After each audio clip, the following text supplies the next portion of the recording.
Good morning from Japan. This is our NBA totals segment where we look at NBA totals on a daily basis, right around this time, about 4 o'clock Eastern. And although it's Sunday morning here for me in Japan, it's Saturday for you guys. Some good NFL action out there as well. There's some pretty good playoff games going on. But we're going to focus on the NBA. That's what this segment's about for you guys that like to watch. And be sure to share it. I'll try to respond to some comments like I've been doing the last few days. And yesterday was okay with 2-1. We're kind of just rolling right along, trying to, extend our winning percentage. So we do have a winning record. NCAA basketball yesterday was a push for us, but still, we're moving right along with that as well. We have some plays out there in NCAA hoops that'll be on our YouTube channel. So be sure to check that one out as well. We got 3 plays on the card today for you new guys. This is where we look at totals for the NBA, and we try to beat the odds makers, either going over or under the total. So be sure to share the video, like the video, the little thumbs up thing, whatever. I'll be drinking some coffee from time to time as we go through this segment, and we're going to break down some totals. Don't forget, sbrpicks.com. We have our Facebook page, YouTube channel. Sportsbook reviews, sign-up bonuses, all the sports books, all that good stuff. Blacklist, sports books you want to avoid. Let's get some totals. Here we go. All right, so the first one we're going to look at here, New Orleans and Chicago. They haven't met up since last year. It looks like everybody's going to play. That's what I got. At least that's what I have in front of me. Now, this goes off pretty soon. It goes off in an hour. It's at 205 set by odds makers. I'm going over this total. Now, last time they met up last year, oddsmaker said 204. This is the highest total we've seen. This is a little trend we've been looking at recently. But this is the highest total we've seen for these two teams. Now, they're different conferences, so they don't match up that much. Since 2008, where they had a 2005. So it's been about 8 years since we've seen a total this high between Chicago and New Orleans. Interesting line. I think they're going to get up and down. I really do. These two teams can do that. They've also, surprisingly, with Hoiberg and Gentry, they've actually played better defense this year. You got Chicago right now allowing 101.5 points per game. They're ranking 6th in the NBA. And New Orleans, not great at 105.1, but for an Alvin Gentry team, not bad. And their defensive statistics are shocking. Right now, New Orleans is allowing the opponents to shoot 44%. They're 4th in the NBA. Alvin Gentry, nice job.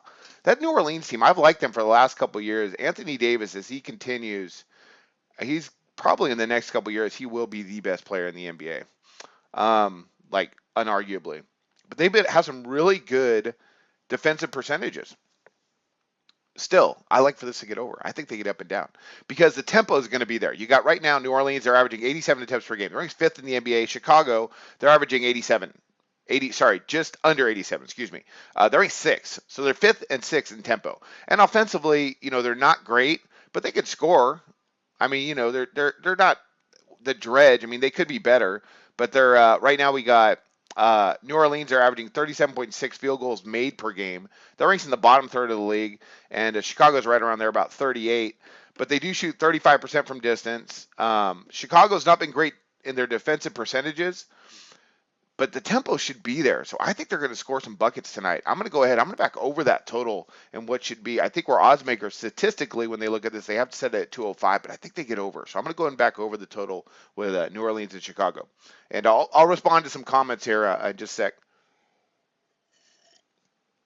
I'm pretty bad at the NFL. My focus is baseball and basketball. Those are my basketball would be my first, baseball's my second. But those are the two I focus on the most. I'm not really good. College football, I'm okay.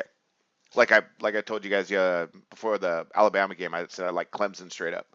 So I'm okay for college football. But NFL, I've never really got a grasp of that. The odds makers seem to be really on top of NFL lines. All right, let's go to the next one here. We got Phoenix and San Antonio, 214 set by odds makers. This is kind of a tough call, but I'm going to go under. Now, much like the trends we've been looking at, we have not seen a total. Well, the last time they matched up, they had 214.5. Now it's at 214 today. But prior to that, San Antonio and Phoenix have not had a total this high since 2009.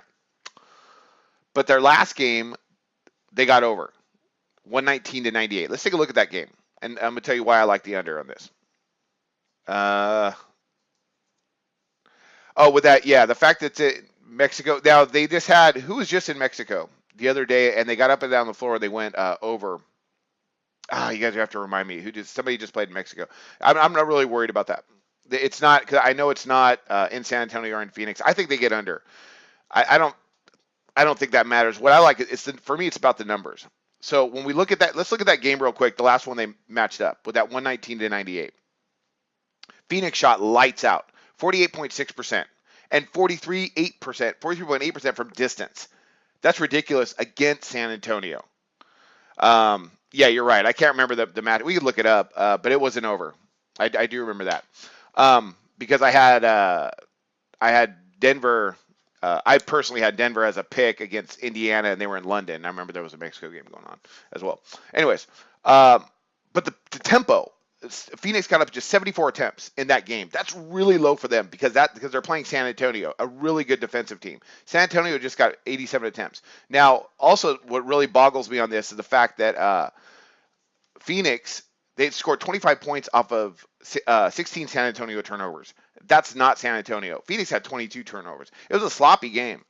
But Phoenix, San Antonio, they could probably name the score because they're so much better than Phoenix. So we got the last time it was 119. San Antonio shot lights out, 54% from the floor, 30% from distance. However, the tempo in this game, it was not that fast. So I really don't think they get over this total. And again, although this is a really high total set, and maybe they're going to put on a show for the Mexican fans, so I could be off on this, and I have been running pretty well. But I think they get under. I mean, if they play like to their normal statistics, you got a Phoenix team that likes to get up and down, but San Antonio is so good defensively. Right now, they're allowing opponents to shoot just 34% from distance. That ranks second in the NBA. That's Greg Popovich. That's what we're talking about. And that's Phoenix's bread and butter. They love to shoot the three. And they just love to get up and down the floor, with that really good guard play that they have. But San Antonio, they're really starting to pick things up defensively over this past month. They rank fourth in opponent shooting efficiency. They're fifth in opponent effective field goal percentage. Can Phoenix stop them enough to keep us under the 214? That's the question. I don't think that's going to be a problem because I don't think San Antonio is going to go that fast. So I'm going to go ahead and take a shot here on under the 214. But I'm not super happy about it. But officially, I'm going to go under. San Antonio can kind of name the score on this, but I think they go under. Okay.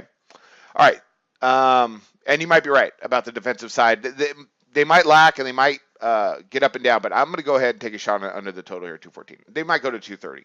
It just happens. We make our best assessment. We go from there. So far, it's been working out pretty well this season. We all have to agree on that. So, my assessments have been pretty solid, but, we just have to just go ahead and just, take our statistics and look at the matchup, look at the number. The numbers are always really important to me. I always want to see why odds makers are coming up with that number. Then a lot of guys like to, when they handicap, they'll handicap a game and then they'll go see what the odds makers, they set the number at. I don't work that way. I want to see what the number is. And then I go ahead, then I work backwards from that. And why did they get to that number? And, that, at least that's how I work. And especially for totals, I think that's a smart way to go about it. Okay, I'm kind of rambling. I need some coffee. Excuse me a sec, guys.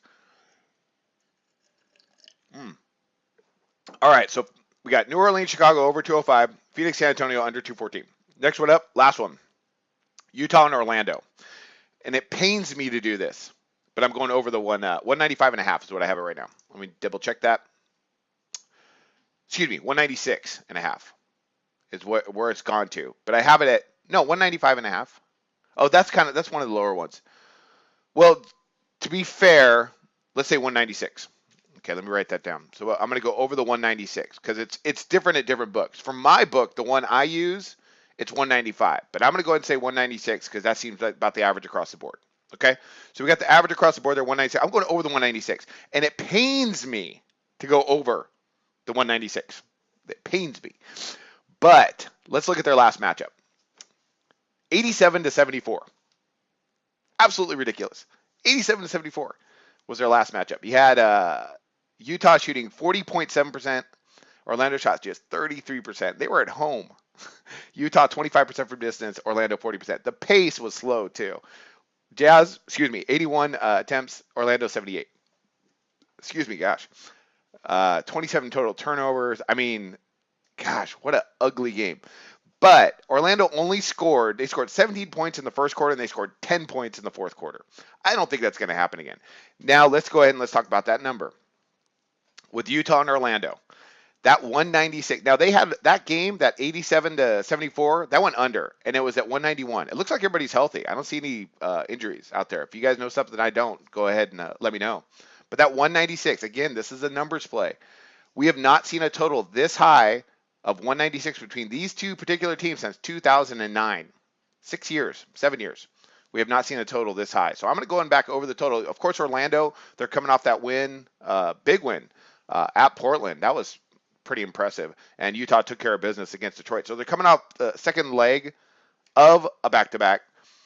And I think they go over. I don't think the defense is going to be there. I think the tempo is going to be there. And this, for me, this is a numbers play. So I'm going to go ahead and back over the total. So again, we've been running pretty well. So we're going to go ahead and just see if we can keep trudging through. Our NCAA picks have been going particularly well, even though we pushed yesterday, going 1-1 with a push. Let's break that down one more time. I'm going to take a drink of coffee. I'll talk about some spreads, and then we'll all get on with our days. All right, here we go. One last breakdown. I hope there's a lot more statistics I can go over and stuff like that, but for brevity's sake, let's just go ahead and let's just cut it off right here. And you guys might be right about that San Antonio Phoenix game. I mean, hey, nobody's 100% handicapper. If I go 2-1 today, that's really what we want. 3-0 would be great, but we really want to go 2-1. 2-1's cool. All right, so we got New Orleans and Chicago over the 205 in an interesting line. So I'm going to go over the 205 on that one. A little bit of a numbers play. Phoenix, San Antonio under the 214. Maybe some Mexican madness going on there. I don't know. Going down in Mexico. It might be a lot. Maybe they're going to put on a show for our friends in the South, and they're going to go ahead and get over that total. But I'm going to go statistically. I'm going to go under. I'm going to go under with that one. And Utah, Orlando. I'm going over the 196. All right. So those are our 3 NBA picks on the totals. Let's respond to some comments. Let me talk about some spreads real quick. I'm looking at Philadelphia at Washington. I think Embiid is out. So I don't know if they can beat Washington. Right now you got the line. Washington's laying 10 because Embiid's out. At least that's what I have for injuries. But if you say Wall's out, I don't know. I'd have to check on that. So for my spread picks today, I got nothing. Oh, he is playing. Embiid's playing? Let me double check that. So I'm having a conversation here about the Philadelphia-Washington line. Expected to miss Saturday versus Washington is what I got. So if he's playing and Wall's not playing, then yeah, it seems like Philadelphia, even though they're, they kind of had a big win just yesterday against Charlotte. Second leg of a back-to-back. Washington's off rest. I don't know. It's always tough when teams are playing on that second leg of a back-to-back and then they're playing a team off of rest. I don't know how that sets up. When I look, sorry, one more time. The lines today, I have no picks. I get some NCAA totals picks out there, but I really have no picks here. I kind of like in NCAA hoops. I'll tell you right now. I kind of like Utah versus UCLA. I think they pull off the upset. That's a pretty good Utah team, and UCLA just they have another second leg of their road trip. They just played Colorado. I kind of like Utah. Just let you know about that. I'm looking at the totals right now. New Orleans, Chicago, that went from 2 to 3.5. San Antonio, Phoenix, San Antonio can name the score, so that's a stay out. All these games, Orlando and Utah, both of them, I kind of like the points with Orlando, kind of, but I mean, it went from 10 to 12, so that's probably a layoff. And then right now, the Clippers and the Lakers they're playing right now. I think Clippers are handling business. So, yeah, no plays on the spreads for me. Nothing really jumps out at me. But those are our totals in the NBA. I love this live segment. All right, so hey, I'm gonna go, guys. But I wish you guys luck. Best of luck on your plays today, and we'll be back tomorrow. So tune in and just have a great day. Enjoy some NFL, and tune in to Sportsbook Review. All right, best of luck.